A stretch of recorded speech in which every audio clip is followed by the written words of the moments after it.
This podcast is brought to you by the Big Bad Box and by WWE Supercard. Welcome back to the AI Analysis Podcast. Today we're celebrating the 100th episode of the Down the Middle podcast. 100 episodes. That's a huge milestone, especially for a wrestling commentary show. It really is. And what's so interesting is how they sort of took stock of everything that's changed since they started. Yeah, the industry they were covering back on episode 1 is, it's a completely different world now. Absolutely. Just think about the sheer turnover. They've gone through 3 different co-hosts. And a couple of different companies they've worked with. And Cody Rhodes. Yeah. He was in 2 separate major promotions just during the time their show has been on the air. It's wild. It just speaks to the pace of everything, and the fact they were on the air before both of CM Punk's returns is... Yeah. That's something else. And they called both of them. They did, which, it isn't just a fun fact. It really highlights this cycle in wrestling where certain names, certain scenarios, they're just bound to come back around. That cycle really ties into the bigger conversation, which is about the quality of the wrestling itself, the psychology of the shows, and how that's evolved over these 100 episodes. Oh, for sure. Think back to the early days of AEW. The hosts remembered that AEW broke 1 million viewers. Just off a rumor? Just the rumor that CM Punk was coming, that's insane star power. It is. Yeah. But it also shows you the level of anticipation for something new, for a real alternative. And now, 100 episodes later, that feelings? Yeah. It's a bit different. One of the hosts mentioned that while the week-to-week shows can be up and down, the pay-per-views are so much better. Which suggests they're figuring some things out, at least on the big stage. But that search for quality, it sometimes leads down some pretty extreme roads. Yeah. And that brought up this whole debate they had about deathmatch wrestling. Right, the extreme stuff. And the criticism wasn't really about the violence itself. It was more about the logic, the psychology of it. Exactly. When you see Jon Moxley pushing Darby Allin's face into a fish tank, or that Nick Gage pizza cutter spot. The question becomes, why? If getting hit with glass is supposed to be so agonizing, why do wrestlers willingly take those bumps, but then they're so careful not to throw their opponent into it? The whole thing just falls apart. The belief is gone. And when you compare it to the older stuff, that's where you really see the problem. They brought up that classic ECW three-way dance. With Sabu and Terry Funk. Yeah.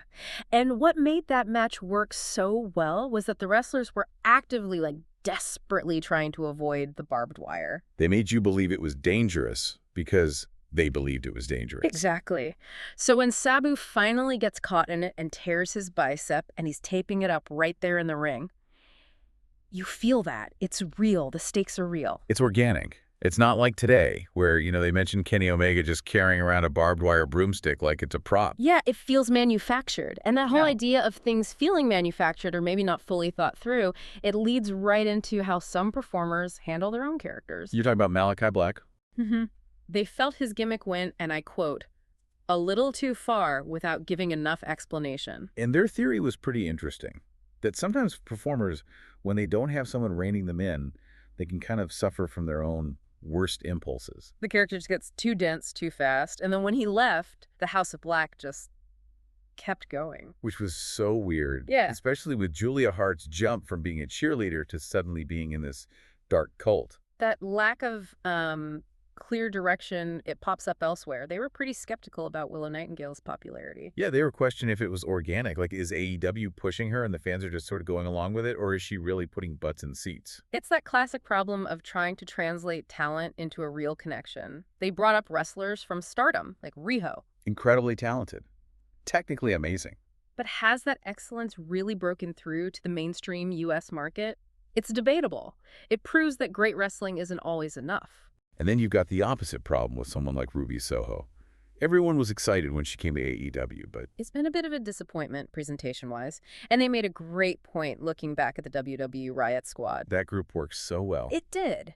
Because you took 3 people who were completely different. You had the feral one, the Barbie blonde, and the punk, and you mashed them together into this destructive unit. The contrast was the whole point. It created a clear identity that maybe her solo run has been missing. And on a totally different note, they brought up a really interesting business angle. Ruby Soho is on full paid maternity leave from AEW.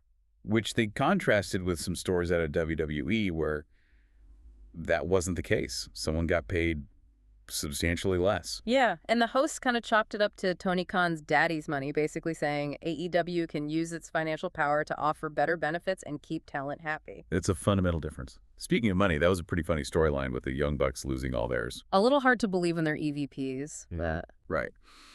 But the hosts did mention that nice little story where the Bucks actually gave some contest winners money to get home. So, let's pause our own exploration of wrestling economics for a second. Good idea. And, while we're on the topic of solving problems, did you know that there is a way that you can eliminate your outdoor mosquito problem in a way that's 100% organic and only one single upfront cost? I think I do. You must be talking about the big bat box.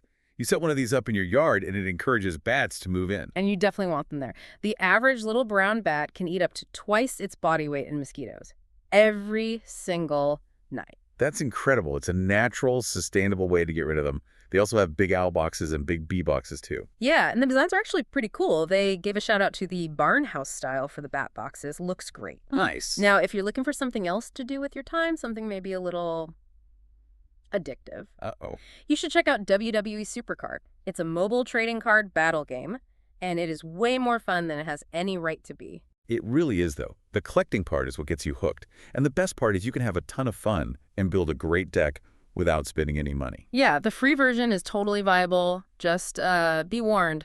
Trying to upgrade your manager for those stat boosts.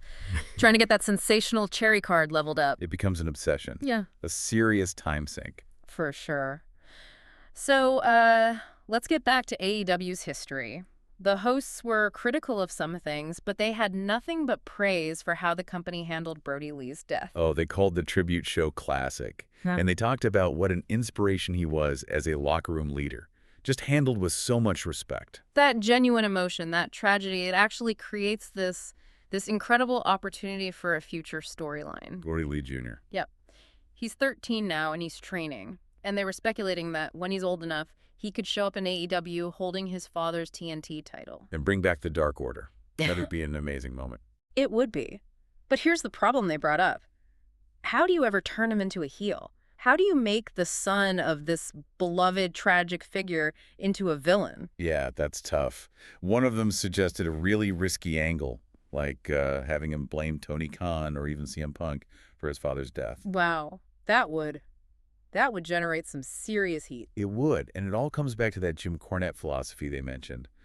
Wrestling works when you are invested. You need a friend to cheer for and a, son of a bitch to boo. And that's what they feel is missing so often today. They called it fashion wrestling. Yeah, where everyone is kind of a carbon copy, lots of Charlottes and Randy Ortons and NXT, Yeah. The rivalries are just competition, not hatred. Right.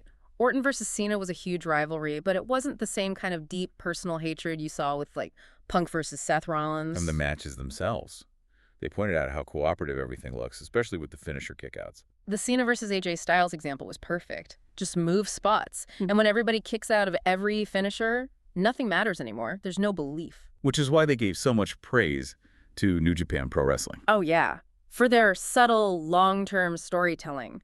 NJPW rewards you for remembering the history. And those little moments pay off huge down the line. The example they used was perfect. Kenny Omega had just joined Bullet Club. He jumps on the apron while his old partner Kota Ibushi is on the top rope. And he just stares. He just stares. He can't bring himself to attack Ibushi, but his hesitation is enough of a distraction for someone else to interfere. It's brilliant. It tells you everything about his internal conflict without a single word. You just don't get that depth very often. Mm.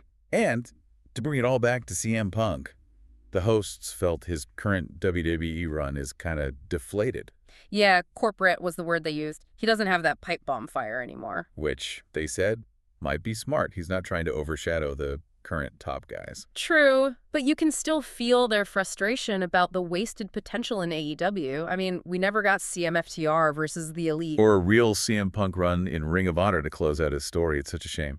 And to think it all fell apart because of that one promo from Hangman Page, the one that wasn't talked about beforehand, where he said he needed to protect AEW from people like Punk. Just let the match. Pretty much. So looking back over their 100 episodes, it's just amazing how much the whole industry has changed. And the core debate is still the same. What makes good wrestling psychology? Yeah, and to mark the occasion, the down-the-middle guys have a request for their audience. They want listeners to vote on an old pay-per-view for them to rewatch and analyze. Right, to see if it still holds up. And the options they gave are fascinating. You've got WrestleMania 1, The birth of the spectacle, Starrcade 97, the height of WCW's complex booking. or the very first AEW Double or Nothing, the start of the new alternative. So the real question for you to think about is, which of those 3 moments in history holds the best blueprint for what wrestling should be today? Thanks for listening. If you're a pro wrestling fan, be sure to check out Down the Middle. We'll see you next time. How's it going, everybody? It's Jake from the Down the Middle podcast, and I want to take a quick moment to invite you to check out our show, which airs every other Thursday at 8:30 p.m. on YouTube. If you love pro wrestling, you're definitely going to want to check this out. We talk about the latest in pro wrestling. AEW's pay-per-views are rough, man. And it's obvious, like, Tony Khan is booking for Tony Khan, and it's obvious because Tony Khan has clinical freaking ADHD, but the kind where, like, you can hyper-focus on the thing you love. And he's like, I legitimately want to watch wrestling for 7 hours. It's like, Tony. Now everybody else does. Hardly anybody else does. We talk about some of our favorite things in pro wrestling. One of the best promos ever. Like, can we just say, like, I had fucking goosebumps. And here's the thing, I know it's a work, but I'm watching that and I'm like, I think MJF might have duped somebody. And we have a hot take here and there, too. Nothing against Riho. It's just like, do you think the audience is fucking stupid? Riho weighs 98 pounds. The vast majority of great moments in professional wrestling have nothing to do with the move. Don't get me wrong, the moves are part of it. Cena's like, I don't even remember how I won. Everybody remembers this. But the best part about our show is that you are part of the conversation. So check out the show and join in the fun.